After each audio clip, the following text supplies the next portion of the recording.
नए माली साल के बजट हम कैसा दिख रहे हैं। 18,771 अरब रुपए का ये बजट पेश किया गया। कौमी असम्बली में बजट पर बहस भी इस वक्त जारी है, तजावीज़ का जायजा लिया जा रहा है।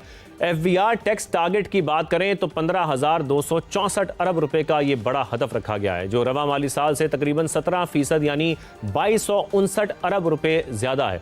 अगर अखराजात की बात की जाए तो सबसे ज़्यादा पैसे कर्ज़ों और सूद की अदायगी के लिए रखे गए, जिस पर टैक्स रेवेन्यू का निस्फ यानी 8,054 अरब रुपए खर्च किया जाएगा। फिर विफाकी तरक्याती बजट की बात की जाए तो इसको कम करके 1,000 अरब रुपए तजवीज़ किया गया है।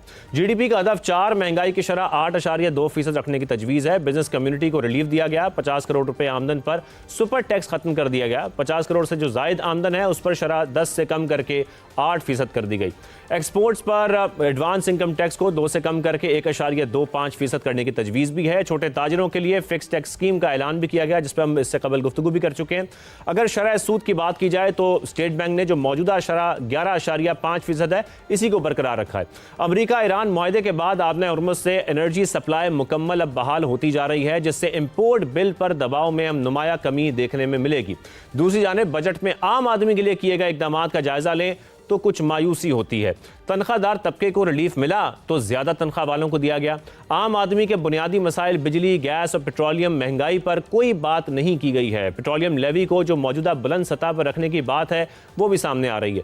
बिजली और गैस के रेट्स को एडजस्टमेंट के नाम पर मजीद बढ़ाने का भी इंदिया दिया गया है। आज हमारे प्रोग्राम में मौजूद होंगे all Pakistan textile mills association के मरकजी चेयरमैन कामरान अरशद साहब, साबिक वफाकी सेक्रेटरी और policy research and advisory council के चेयरमैन यूनुस ढाका साहब भी हमें ज्वाइन करेंगे, जबकि SDPI के डेप्यूटी एग्जीक्यूटिव डायरेक्टर और माहिर मुआशियात डॉक्टर साजिद अमीन साहब भी हमारे साथ मौजूद हैं। कामरान अरशद साहब, आपसे अगर मैं आगाज़ करूं इस हवाले से बात करने के लिए, ज़ाहिर है आप मुसलसल तहफ़्फ़ुज़ात पेश करते रहे हैं। इस बजट से पहले भी हमारे प्रोग्राम में बात हो चुकी है जो इंडस्ट्री को इस वक्त दरपेश चैलेंजेस हैं। अगर इन्हीं चैलेंजेस की बात की जाए, आप इस बजट में जो इंडस्ट्री के लिए इस वक्त इक़दाम उठाए गए हैं या कुछ रिलीफ दिया गया है, इससे मुतमईन है? आप ये समझते हैं कि ये काफ़ी हैं और इससे इंडस्ट्रीज़ हमारी अब चल पड़ेंगी और जो उनको चैलेंजेस का सामना था उसमें काफ़ी कमी आएगी?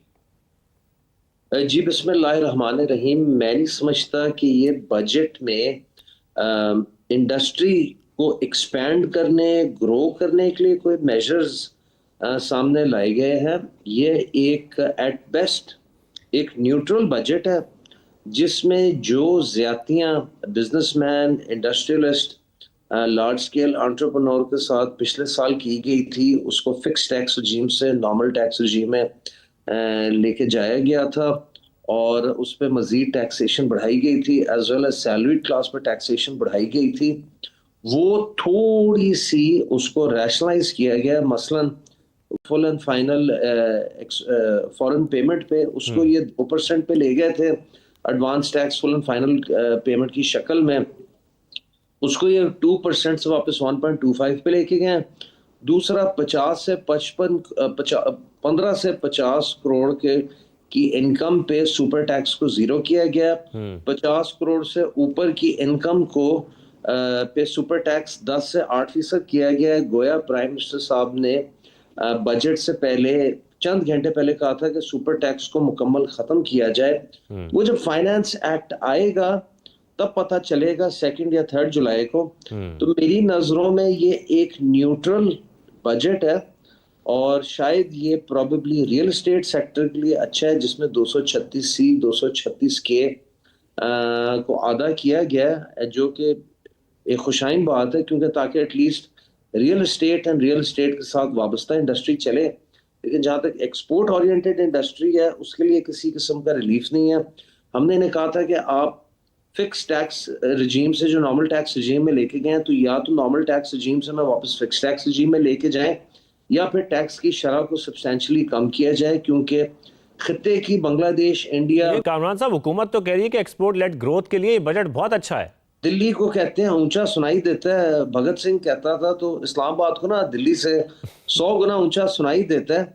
ये एक्सपोर्ट लेड बजट नहीं है, ये एक न्यूट्रल बजट है। मैं गवर्नमेंट को अननेसेसरीली क्रिटिसाइज नहीं करना चाह रहा, लेकिन ये जो हमारे वुज़रा हैं जो वार्टन से पढ़े हुए हैं, उन्हें पता है कि ग्रोथ के लिए उन्हें यूनिवर्सिटी में क्या पढ़ाया गया था।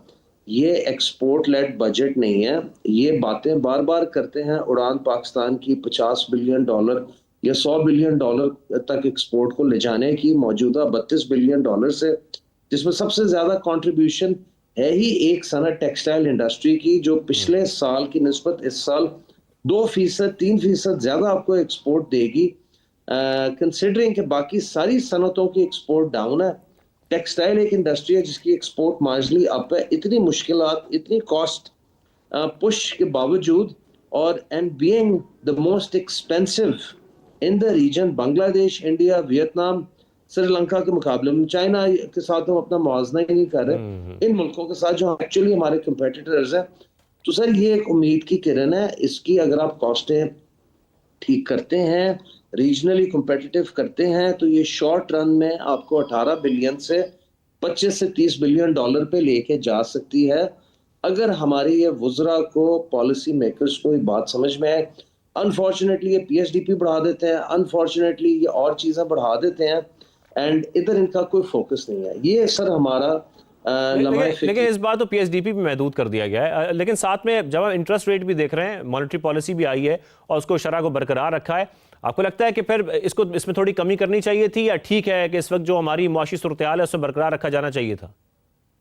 سر میرا خیال ہے کہ ایک دفعہ یہ اللہ خیر کرے کہ جمعے کو ہمیں ایک ڈپلومیٹک کامیابی مل جائے، یہ جو مشرق وسطیٰ کی جنگ کی جو ایک سائننگ سیرمنی ہونی ہے، اس کی پیس ٹریٹی ہونی ہے، اس میں انشاءاللہ اللہ خیر و عافیت سے پاکستان کو، فیلڈ مارشل صاحب کو کامیاب کرے، تو پھر میرا خیال ہے اس کے بعد ہدایات دینی چاہیے فیلڈ مارشل صاحب سے ٹو گورنمنٹ کہ یہ ملک کی اکانومی کو واپس ٹریک پہ لائیں اینڈ ملک کو واپس گروتھ کی طرف گامزن کریں، نہ کہ صرف یہ جو ڈے ٹو ڈے مینجمنٹ کر رہے ہوتے ہیں۔ اس سے ہمیں نکلنا ہوگا، اور ہمیں یہ بڑھتی آبادی جو آج 25.5 کروڑ ہے، اس نے میرا خیال ہے 10 سال میں 30 کروڑ کراس کر جانا ہے۔ تو اس اکانومی کا سوچیں، لوگوں کو کام پہ لگانے کا سوچیں، ایکسپورٹ اورینٹڈ گروتھ کریں، ڈومیسٹک اکانومی کو پروٹیکٹ کریں۔ اگر کامران صاحب میں آپ سے پوچھوں کہ ایکسپورٹ اورینٹڈ گروتھ کے لیے اس بجٹ میں پھر کیا ہونا چاہیے تھا، آپ کے کیا سجیشنز ہیں؟ سر ایکسپورٹ اورینٹڈ گروتھ کے لیے نمبر 1 ان کو بجلی اینڈ گیس کے حوالے سے کچھ کرنا چاہیے تھا، ان کے نرخوں کے حوالے سے۔ نمبر 2 ان کو ٹیکس کی شرح میں نمایاں کمی لانی چاہیے تھی۔ نمبر 3 ان کو انٹرسٹ ریٹ کے حوالے سے کچھ نہ کچھ کرنا چاہیے تھا۔ انٹرسٹ ریٹ چلے ہم اس پہ فی الحال اتنا زیادہ پش نہیں کرتے، بیکاز کروڈ آئل $110-115 پہ بھی گیا، جو آج $78 یا $80 پہ برنٹ کروڈ آئل ہے، تو وہ اور ہفتے 10 دن میں ریئلائز ہو جائے تو انشاءاللہ اس سے آئی تھنک کافی امپورٹ میں ریلیف ملے گا۔ جب امپورٹ میں ریلیف ملے گا تو اتنی petrol, diesel, transportation, freight, logistics کی کاسٹ نیچے آئے گی، اس کے اگینسٹ پر آپ کی انفلیشن کم ہوگی۔